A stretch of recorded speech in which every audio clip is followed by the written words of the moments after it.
When I saw my son, I didn't recognize him. He was swollen, his head was big. Mustafako Baymurodov, born in 1976, he was arrested on suspicion of a number of terrorist acts. He could not endure ill treatment and had to sign all accusations of crime he was charged with. During a legal process, Mustafako refused to plead guilty, saying that he had confessed before under torture. Nonetheless, they found Mustafako guilty and sentenced him to the death penalty. Afterward, capital punishment was replaced with a 25 years imprisonment.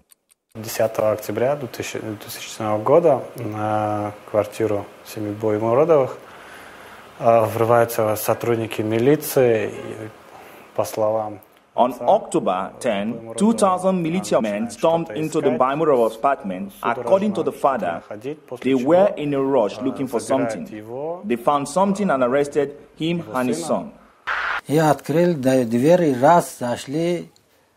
I opened the door and suddenly some people with guns came in. Some were wearing military uniform, some were wearing civilian clothes. They seized him and put handcuffs on him without giving any explanation. They arrested my son on the 10th and myself on the 11th. В отношении его сына Мустафакула Баймуродова нет никаких известий. There were no news about his son, Mustafako Baymurodov. As soon as the father was released from custody, he hired a lawyer who was trying to find Mustafako. After 40 days of detention, Abdul Karim found his son in a pre-trial detention facility. Можно будет говорить, отец находит сына в СИЗО.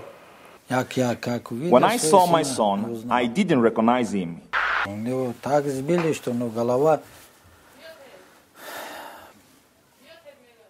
He was obviously beaten so cruelly that his face and his head were swollen. His head was very big. He had a scar from here to there.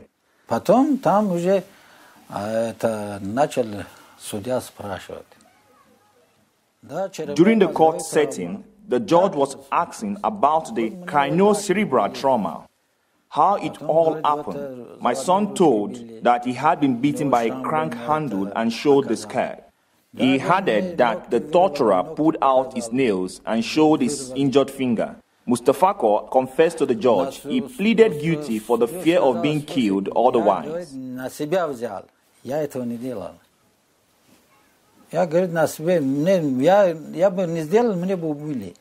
An extract from the appeal for pardon addressed to Tajik President Emomala Rahmonov. After going through torture and inhuman treatment inflicted by militia, I was no longer answerable for my action. To avoid future beatings, sufferings, and other ill treatment, I didn't have any other way out but just to sign these investigation protocols, many of which were blank sheets of paper. In spite of all these facts, the judge sentenced my son to capital punishment. After that, the Supreme Court decisions were predominantly about capital punishment. Death penalty was nearly in every Supreme Court decision. Then, the situation somehow improved, but torture is still in place as well as other types of ill treatment and unlawful acts. But people just don't want to disclose these. They are afraid to complain about things like these. They are simply scared. During the legal process, my son asked the court, "You are not judging us, but what will you do when you find the right people who committed all these crimes? What will you say and do then?" I am kindly asking you to prevent injustice and rescue the life of the person mistakenly sentenced to death. You get similar appeals every day. And it is probably hard to identify which of them are genuine and which are not. But I still believe that my voice will be heard.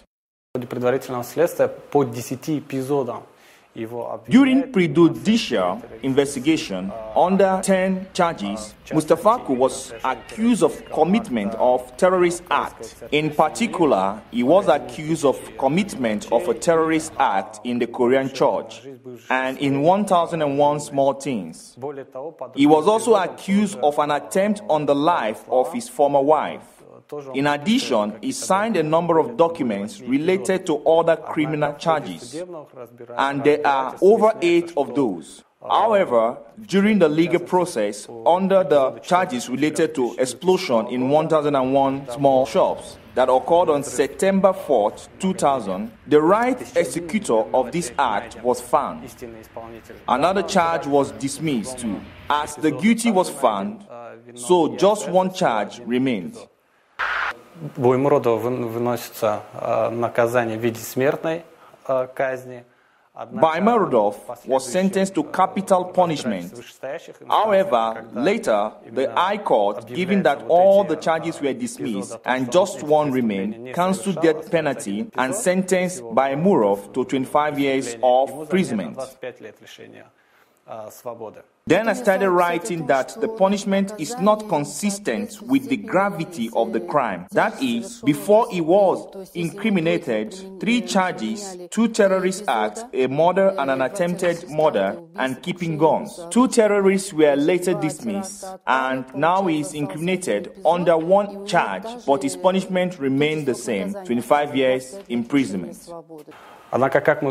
However, as can be seen 5 years later, right after the UN Committee on Human Rights made its decision in 2006, a lawsuit was initiated against the militiamen who had practiced torture. They then bore criminal liability. Была проведена очная ставка, с бывшим работником. A confrontation was arranged with a former member of an investigation body. However, no steps were ultimately taken. Of course, he assured that he didn't beat anyone, nor did he cause any bodily harm to Baimurodov. Никаких телесных повреждений не наносил. Написал судья, что да, на самом деле человека избили. Но это The judge recorded that the man was beaten indeed. A lawsuit was initiated against 2 militiamen, but no further investigation followed. No one is punished, and no one has ever been interrogated. In the course of the investigation, the trial and the appealing, I have been facing government officials being indifferent to people's life and disinterested attitude towards the law. I have been unlucky trying to achieve justice.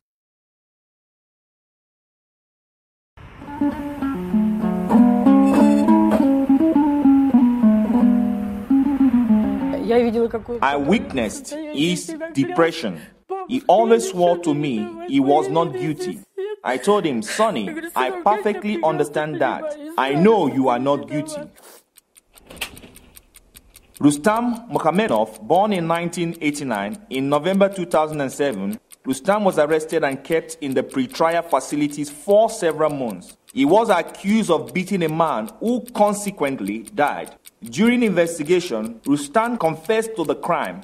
Later on, he denied his confession, stating that the militia forced him to admit by torturing him and practicing physical violence.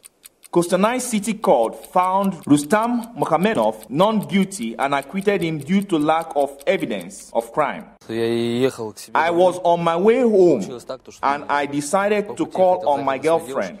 All of a sudden, a car caught in front of us. I don't remember what kind of car it was. Then 2 more cars appeared, and suddenly we found ourselves being surrounded by lots of people. We were asking what was wrong, but none of them explained to us what was going on. We had no idea what had happened. They simply seized us and put hoods on our heads. We couldn't see where they were taking us to. They just grabbed us into the car and took us somewhere. I didn't understand what place it was. I asked them, where are we going to? To jail, the answer was. I was trying to get any information about the reason to seize us. Any information at all. I was just brought to the first militia unit where they simply took everything out of my pocket. Then 8 men ran into the room and started beating me immediately without saying a word. I shouted, on what grounds are you doing this? What are you doing? They were all young. Stop this. Stop beating me. Там So, this is how it all happened. These people did not give any explanation but simply started beating me in the first unit. I was asking them on what ground they were doing this and what is it they needed from me, but they were just beating me without saying a word. I guess they were beating and beating us for about 12 hours. They took us to the same room several times and acted as if they were following a certain scenario. They were forcing us to speak in the room with a camera installed. At first, I was saying no and told everything as it was, but then I could not endure this anymore. I was at home when my daughter called me and said that Rustam, my grandson, disappeared. I told her to phone each and every person we knew. We phoned many people, but none of them had seen our Rustam. Then we called the first militia unit, but we were told that Rustam never arrived. I think we were calling for 11 hours. We were calling and calling all day till late night, but the answer was nobody in or nobody picked up the phone. At 4:30 a.m., my daughter called me and said, "Mom, come quickly. Rustam was brought home. He was beaten." Rustam's friend drove me home. When I saw Rustam, I called the ambulance at once. His body was blue with numerous bruises. He had a hematoma on his neck and a blue stripe on his neck.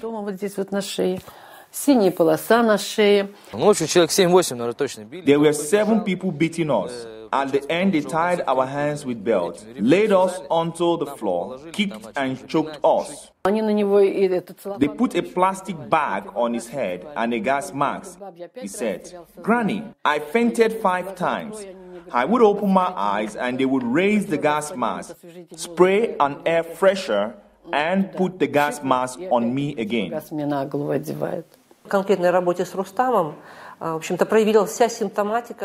The work with Rustam reveals symptoms of post-trauma stress. This resulted in extreme excitement, excessive anxiety, and despair.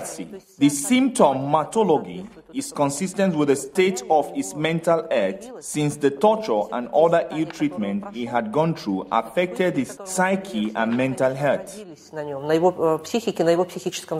Having assessed the evidence provided by the prosecutor and having thoroughly investigated all the evidence and facts presented during the court setting, the court concludes that there is no evidence proving Muhammadov's complicity in causing bodily harm to Efimenkov, who consequently died. We got home at 5 in the morning. We were carrying Rustam. We saw nail traces on his neck where they choked him. He was in a poor state of health, having numerous traces of beating. My nose was broken. My kidneys were injured. Medical analysis revealed blood in my urine. I had brain concussion and plenty of other things. On November 29, they arrested us and then beat us, put plastic bags and gas masks on our head, and choked us. I got brain concussion. Finally, they let me go. At 10, a friend of mine and I left the militia unit. Atem helped me as I could not walk myself. We took a taxi, got home, and called the ambulance. Next day, I was hospitalized.